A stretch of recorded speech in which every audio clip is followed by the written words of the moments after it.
Everyone knows who Herobrine is, but nobody truly knows how he came to be. Whether he spawned out of some obscure creepypasta spread online, evolved from various ghostly tales recounted on the early Minecraft forums, or something else entirely hidden and buried on the internet, his story is now known globally. But almost entirely forgotten are many of the earliest Minecraft paranormal sightings, countless of which contributed to Herobrine's rise to popularity and character development, and some even displaying different avenues the Minecraft mythos could have gone if Herobrine never took over. Today, we revisit some of the earliest and almost entirely forgotten Minecraft myth, legend, and sighting videos, and how they influenced the Minecraft legends we have today.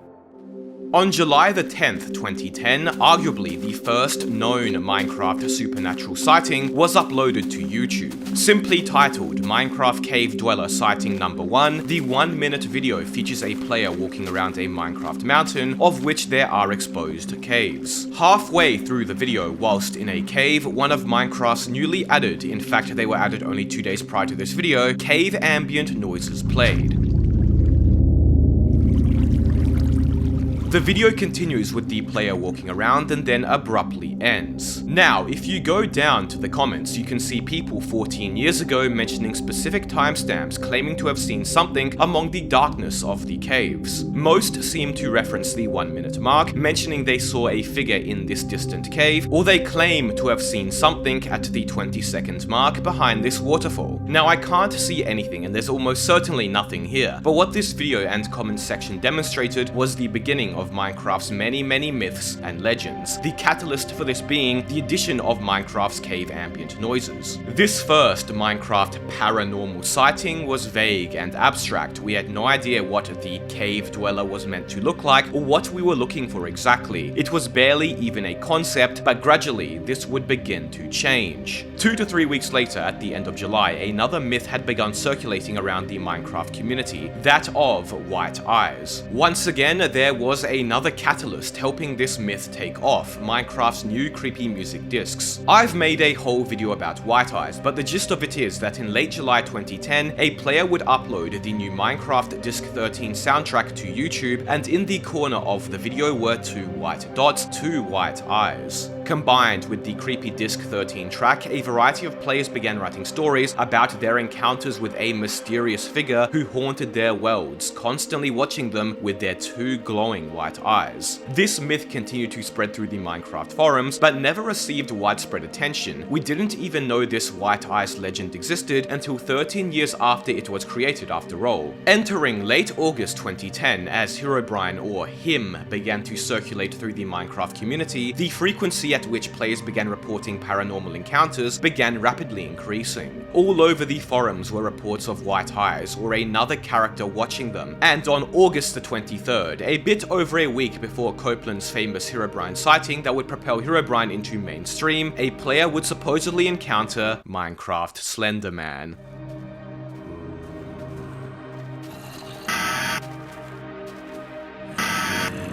Now, as dumb as this video is, I find it interesting because I'm surprised there wasn't more like this. Slender Man was hugely popular on the internet at the time, and Minecraft was a great setting for him to appear. I mean, we even got a Slender Man inspired mob 1 year later. Regardless, on August 30th, Copeland's famous Herobrine stream would occur. However, despite this being the first recorded footage of Herobrine, his streams would ultimately never make it to YouTube. Therefore, the first ever Herobrine sighting present on YouTube is this mostly forgotten video here uploaded the same day, titled Minecraft Alpha Him Apparition.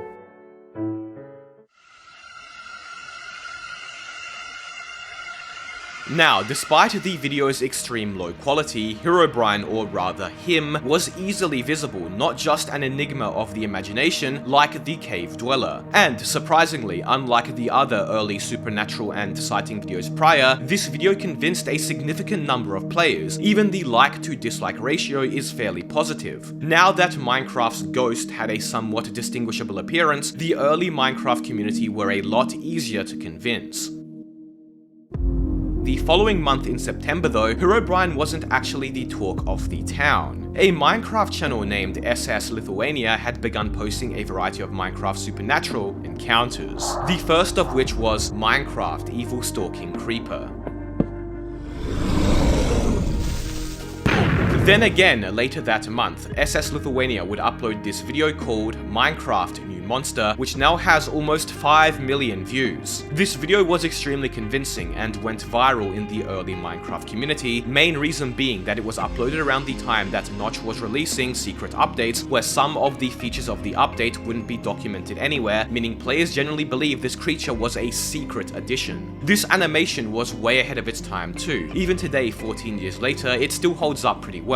Anyways, SS Lithuania's animations continued with Minecraft Spotted UFO uploaded a day later, and then Minecraft Dragon Elder soon after, both of which got a lot of views for the time. Regarding the UFO video specifically, this is a forgotten side of Minecraft's early mythos. During the early 2010s, there were a variety of other Minecraft UFO sightings that players also fell for, and for a brief period of time, they were regularly discussed as another potential feature of a secret update. Minecraft UFO sightings were short-lived, however, and the trend died out very quickly. SS Lithuania's high-quality animations took Minecraft paranormal sightings in a different direction than it was going prior. Rather than focusing on stalker-like hidden entities such as Herobrine, he focused more on alien or unusual mythical creatures. His channel represents a different direction Minecraft's early paranormal videos could have taken, and I wonder what would have happened if UFO sightings and bizarre animations became popular and mainstream instead of Herobrine. I also wonder what would happen if you all subscribed and we reached 750k subs by the end of the year. We are so close now, no pressure.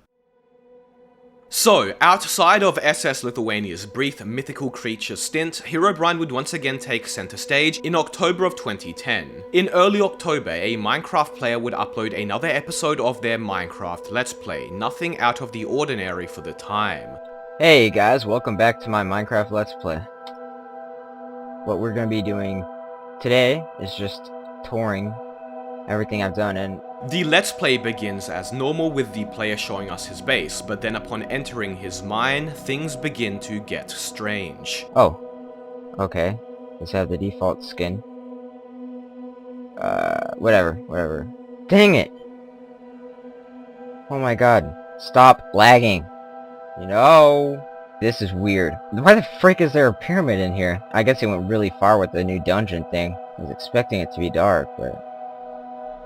Oh my god, oh my god! Fantastic acting, if I do say so myself. Now, the video is interesting. This seems to be one of the first true Herobrine sighting videos which hides the fact or doesn't include the fact that Herobrine is encountered as part of the video's title or thumbnail. His appearance was completely hidden. This is also one of the first sighting videos which follows Herobrine's established lore, including tunnels and pyramids mentioned in the original creepypasta. The way the video was made was also quite convincing. Unlike Copeland's sighting, which was a retextured painting, or the him apparition, which was very low quality, here we have a high quality, close-up encounter of Herobrine. And not only that, but the player made it more believable by including the parts where he logs into his world in single player, and not having any noticeable cuts before Herobrine appears. Obviously, it's spliced footage, and he's probably on a multiplayer server, but it's still seamless, and at the time was very difficult to determine if it was real or fake. The comments on this video really demonstrate that, and many comments mentioned that the Herobrine jump scare at the end of the video really freaked them out. And speaking of jump scares,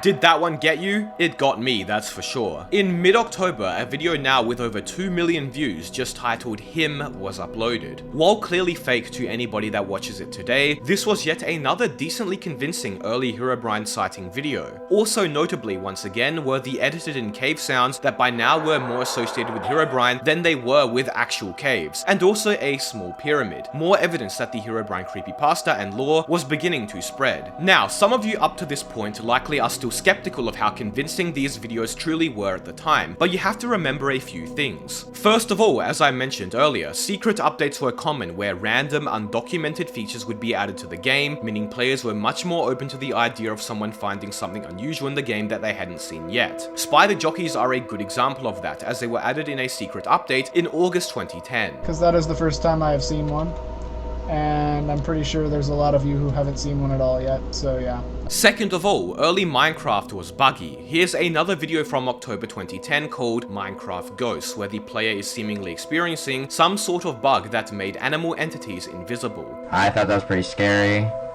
If anyone knows what the hell's going on, I'd like to know, because I don't know how to ghost in my game. Combined with the game being much more mysterious, with the community not being nearly as knowledgeable as they are today, players were a lot more open to the idea of supernatural Minecraft behavior occurring as a result of some weird bug or maybe some Easter egg by Notch. In November of 2010, Herobrine's common behaviors and characteristics began to spread through the internet. This video here, called Herobrine Sighting, with almost 2 million views, is one of the first to show Herobrine removing all leaves from trees, as well as building odd structures around the world, like the original creepypasta stated. Then, later in November of that same year, the now famous Who is Herobrine video with 8.6 million views was uploaded. This is the first video which included the original creepypasta and its accompanying screenshot, the first video which showed Copeland's sighting, and also the first video which really outlined what Herobrine looked like. I guess in a sense you could call this the first true Herobrine documentary, but unlike many of the documentaries made today, this video was claiming that Herobrine was real, presenting various evidence to prove as such. This video is likely significantly responsible for spreading the Herobrine creepypasta and legend throughout the Minecraft community, and without it there's a good chance Herobrine would have died out like the much forgotten White Eyes. You can see many comments from players mentioning that this was where they first heard of Herobrine when they were younger, and others are sharing their own experiences with Herobrine in their worlds. Now, I also came across this video uploaded around the same time where a player has a weird structure that allows them to somehow communicate with Herobrine through signs, where you would place a sign on a wooden block with a message to Herobrine, and he would respond by placing a sign on the cobblestone block. This wouldn't be notable if it weren't for the fact that there is a second video from a completely different channel later that month doing the exact same thing with the exact same Herobrine communication device. Both of these took place on a server which probably had plugins that allowed for players to go invisible and pretend to be Herobrine, but once again, to the mostly uninformed and inexperienced players, this was very believable. Now, I'm not sure if there are more videos with this communication device out there, but it's interesting that such an idea was a thing briefly. It almost reminds me of the famous Herobrine spawner. Which, speaking of, in December of 2010, the Herobrine myth was once again about to change forever. A player named T. Kelly would release the first ever Herobrine mod, although it was actually a plugin for multiplayer servers. Now, I also made a full video talking about this plugin and how variations of it sprung up, with the original oldest version of the plugin now lost to media. But all you needed to know was that with this plugin, Herobrine could actually be spawned in-game. Soon after T. Kelly would release the Herobrine plugin, dozens of videos featuring him would go viral, and the famous Herobrine spawner would become intertwined with Herobrine's lore. How many of you saw one of these videos as a kid and then went to build the spawner in your own world only to be disappointed? The line between fact and fiction only blurred greater with the introduction of this plugin, making Herobrine seem all the more real. Now, I want to take another brief detour to another forgotten figure of the early Minecraft mythos, a character known as Israfel. Israfel was the main antagonist of the Yogscast famous Shadow of Israfel series, and also appeared occasionally prior in their Let's Play. Now, Israfel never gained even a slither of the popularity of Herobrine, nor was he the same stalker-like ghost entity, but he's an interesting character due to how rarely he was seen in the Yogscast series, prompting fans to also make sighting videos of him, which saw moderate success. By 2011, Herobrine was already truly mainstream, and many other players capitalized on this to make their own viral sightings. From here on out, there are too many to count. A few notable ones from early 2011 were these videos here by a player named Dragon, who made some rather unique Herobrine animations, many of which gained millions of views. His most popular have 13 and 9.5 million views respectively, crazy figures for the time. By this point, Herobrine as we know him today had entirely developed and become a staple of the Minecraft mythos. mythos. You'll also notice that many other creepypasta characters created from this point on almost are all Herobrine inspired, featuring ghostly stalker-like characters who do strange things to your world. We never really got to see the widespread return of UFOs or other notable creatures that behave differently to Herobrine, as we did briefly in 2010. What I find most interesting from all this is how one simple Minecraft update adding a couple low-quality Minecraft ambient cave noises effectively led to the gradual creation of one of the most famous and recognizable characters in all of gaming history. Be sure to subscribe. Thank you all so much for watching.